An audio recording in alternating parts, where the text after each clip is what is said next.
Well, just in time for St. Patrick's Day, crowds are coming by the dozens to get an up-close view at what some say is a piece of Irish folklore. Some people in the Crichton area of Mobile say a leprechaun is taking up residence in their neighborhood.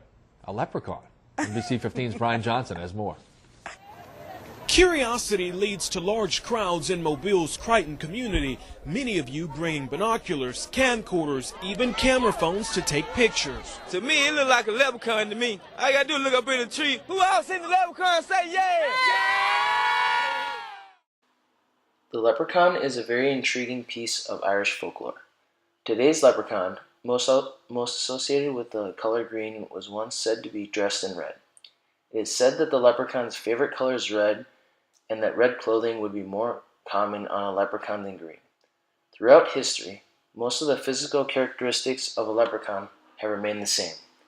Leprechauns are often described as wizened, bearded old men dressed in green and wearing buckled shoes, often with a leather apron. On many occasions, they wear a pointed cap or hat and may be smoking a pipe. Some people make the mistake of illustrating leprechauns to be kind-looking, such as the leprechauns in Walt Disney's movie, Darby O'Gill and the Little People. But leprechauns are actually said to be quite old and nasty-looking. Disney's movie was criticized for stereotyping Ireland as whimsical rather than real-worldly. The leprechaun's most common place of residence is in or about ring forts. The most common areas for a leprechaun to be found working are as follows: trees, bushes or woods, mushrooms, rocks, crevices or caves, fields and gardens, and sheltered places being the most common.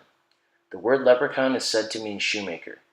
According to one article, leprechauns are considered the only fairy to have a trade, which is that of shoemaking. It's believed because leprechauns dance so often that they are always in need of new shoes. One main characteristic of a leprechaun is their pot of gold, usually hidden at the end of a rainbow.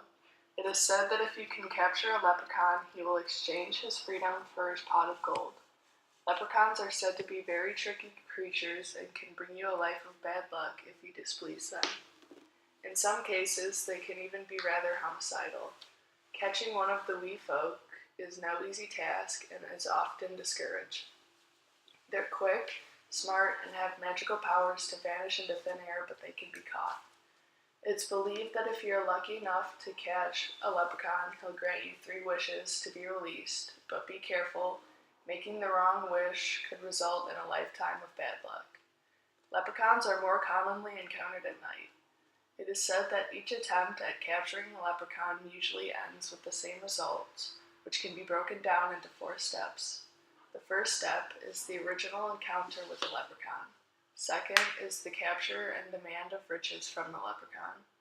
Next, the leprechaun distracts its captor using some form of trickery. And finally, the leprechaun escapes. It seems that there is a strong tie between the leprechauns and Ireland. This strong tie has led to most Irish people to hate the idea of leprechauns, describing them as a stereotype of the Irish used by Americans to sell cereal boxes. I'm Josh Gates. In my travels, I've seen some unexplainable things, and I've done some things I can't quite explain. Ow! Now, I've pulled together a team armed with the latest technology in the search for answers to the world's strangest mysteries. I'm not sure what's out there waiting for me. I know what I'm looking for. Hi, I'm Josh Gates. Today, we're here in Castle Troy, Limerick, where there have been strange sightings of a strange creature named the leprechaun. We're now here in Kilmar Village, where we will be talking to the residents and seeing if they have seen this creature. Start here. Hi. Hi, sir. Have you seen this strange creature? It comes out at night. No, now that you mention it, I did see something walking. You mean that right there? I'm Eileen. And I'm Ben. And our topic was leprechauns. Some of the research topics that we decided to look at included the origin of the leprechaun, the cultural differences, especially the Darby O'Gill and the Little People, and how that made Americans perceive leprechauns in the years to come. Most of the articles that we found were on Solus, but The ones that we didn't find included the Irish Times original article on the Walt Disney movie, which we had to go through Google to find. In terms of contributions, it was pretty much the same for both of us. But personally, I researched like the history of leprechauns and just like the cultural differences between how people perceive leprechauns, and then I wrote out my part of the script, and then I did some acting in the little skit, and then we both worked on the iMovie editing together.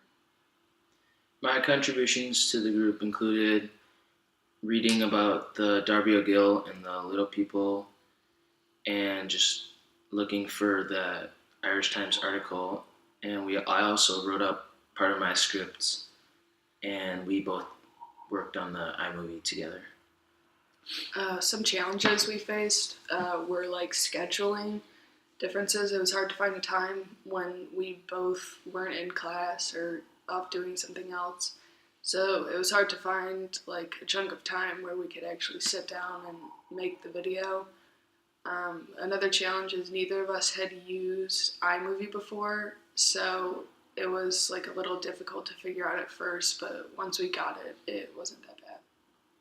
And our decision to make the video this type of format was because when we were looking at the research topics, most of them talked about the origin and cultural differences, but our original video was supposed to be about interviews, and it made more sense to just use the origins part. Signing off.